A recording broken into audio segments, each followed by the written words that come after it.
A Beata Maria Celeste, no século, recebeu o nome de Júlia, Júlia Marcela Crosta Rosa. Ela nasceu em Nápoles, na Itália, no dia 31 de outubro de 1696, portanto na véspera do dia de Todos os Santos. E ela recebeu o nome de Santa quando ela foi batizada, já no dia seguinte, no dia de Todos os Santos. Nós já podemos ver que desde o berço, desde a fonte batismal, foi predestinada a honra dos altares, né, Santa. E ainda nós veremos o milagre que a canonizará. Ela foi a 10ª de 12 filhos. Vemos que os pais eram muito generosos.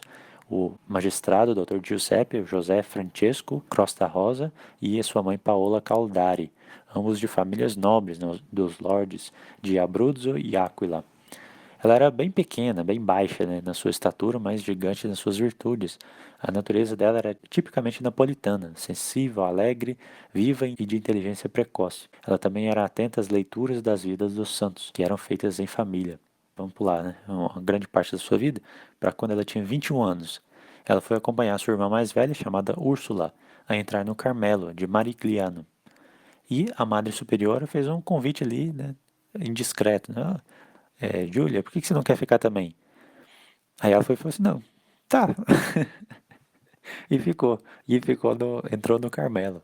E assim ficaram as duas irmãs. 2 anos mais tarde, seguindo o exemplo dessas duas irmãs, entrou uma outra também, Joana. E aí ficaram 3 irmãs no mesmo convento carmelita. Em 1718, ela, Júlia, com a sua irmã, né, a Úrsula, fizeram a profissão religiosa. E Júlia recebeu seu primeiro nome religioso, Maria Cândida do Céu.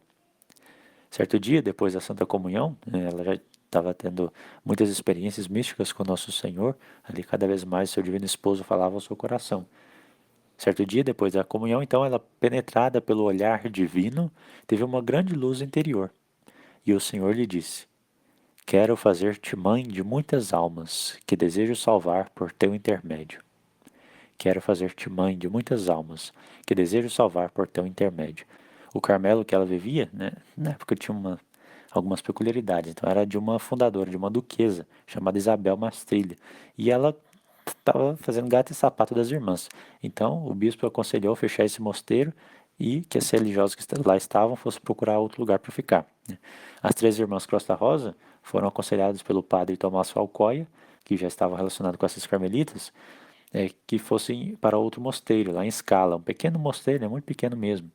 E o padre Falcoia foi o superior, então. Em novembro, as 3 irmãs Crosta Rosa entraram nesse mosteiro de Scala e 15 dias depois elas receberam o hábito das visitandinas, da ordem da visitação de Nossa Senhora. E Júlia recebeu o novo nome, Irmã Maria Celeste do Santo Deserto.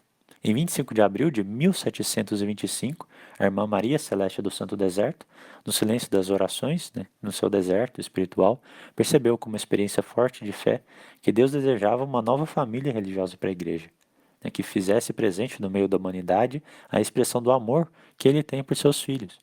Ela compreendeu que o novo instituto deveria ser fundado por seu intermédio.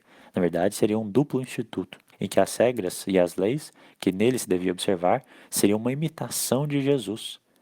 Literalmente, a começar pelo hábito, pelas vestes. Nosso Senhor sempre era representado lá em Nápoles com essas vestes vermelhas e uma capa azul. Então, assim as irmãs também usam, pelo menos na regra antiga, imitando as representações de Nosso Senhor até mesmo nessa imagem, no hábito, para que elas fossem exatamente a viva memória de Cristo. O Pai Eterno, diz a Júlia, a Beata Maria Celeste, o Pai Eterno escolheu este instituto para que seja para o mundo uma viva memória de tudo o que seu Filho unigênito operou para a sua salvação. As irmãs são essa viva memória de Cristo, outros Cristos aqui na Terra. Nós, olhando para uma irmã redentorista, deveríamos pensar em nosso Senhor, ver Cristo novamente ali, como uma viva memória para nós. Enquanto isso, um jovem advogado napolitano também ganhava fama naquela região, pois ele havia deixado uma carreira prodigiosa, havia deixado o foro jurídico para ser ordenado sacerdote, um ano depois, em 1726. Como o padre Falcói havia sido sagrado bispo, ele estava meio atarefado ali e enviou esse novo sacerdote para pregar um retiro e examinar a regra que a Beata disse ter recebido do céu. Então foi lá o padre Afonso, em 1730, pregar esse retiro. Ele examinou a proposta da Maria Celeste, né, viu a vida ali das irmãs, e o Padre Afonso então reconheceu que essa regra tinha sido realmente revelada por Deus. E com a graça do Senhor, no dia 13 de maio de 1731, que no dia, né, naquele ano deu o dia de Pentecostes, deu-se finalmente, a princípio, o novo instituto, com o nome de Ordem do Santíssimo Salvador. E também a congregação, né, seria a Congregação do Santíssimo Salvador, mas o Papa colocou como Redentor, então do Santíssimo Redentor.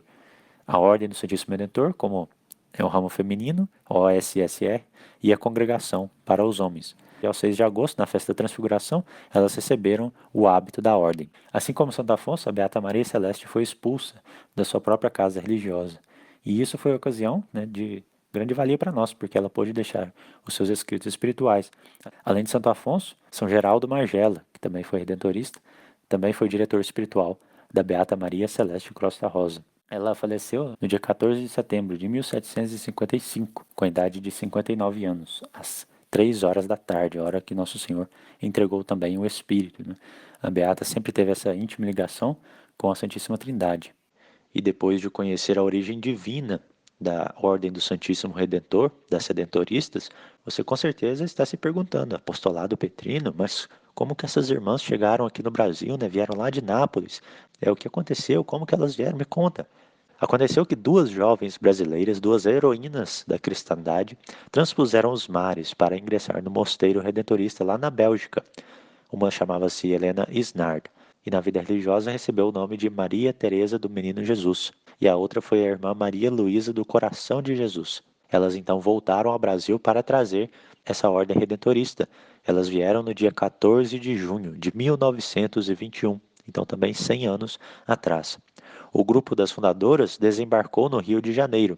Madre Maria Clemente, a irmã Maria Verônica, a irmã Maria Teresa do Menino Jesus e também a irmã Maria Luísa do Sagrado Coração de Jesus, que era outra brasileira. Inicialmente as religiosas se instalaram em Vassouras, no Rio de Janeiro, e depois trasladaram o mosteiro para Itu, em São Paulo, em fevereiro de 1924, apenas 3 anos depois. Em março de 1952, antes ainda do Vaticano II, a irmã Maria Letícia da Virgem Misericordiosa, com outras irmãs que vieram de Itu, fundaram mais um mosteiro, o Mosteiro do Imaculado Coração de Maria, em Belo Horizonte. Provavelmente porque o mosteiro já tinha muitas irmãs e queriam, né, fundar mais um.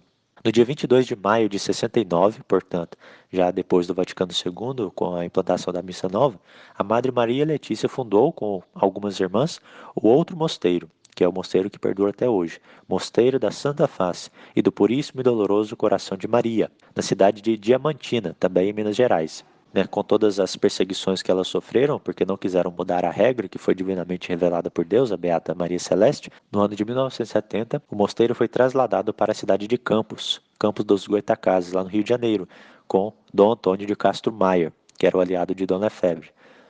Chegaram lá no dia 26 de julho daquele ano. E depois esse mosteiro foi trasladado para São Fidélis, também no Rio de Janeiro, no dia 28 de dezembro de 2003, com aprovação do Vaticano. Recentemente, né, nesse ano de 2021, foi trasladado para a cidade de Formosa, em Goiás. Quem foi essa Madre Letícia? Maria Julieta da Gama Cerqueira era descendente de ilustre e tradicional estirpe mineira. Nasceu em Belo Horizonte no dia 10 de março de 1900. Ela consagrou-se desde cedo à vida religiosa, ingressando na Congregação das Servas do Espírito Santo, em Juiz de Fora. Naquela cidade, dedicou-se à formação da juventude feminina, tendo depois atuado em Belo Horizonte, São Paulo e no Rio de Janeiro. Desejosa de uma vida mais contemplativa, a então irmã Maria Letícia da Virgem Misericordiosa transferiu-se para o Mosteiro das Irmãs Redentoristas em Itu. Dessa cidade, dirigiu-se a Belo Horizonte, onde fundou o Mosteiro do Imaculado Coração de Maria, daquela mesma congregação. Em 1969, trasladou-se da capital mineira para Diamantina e depois para Campos.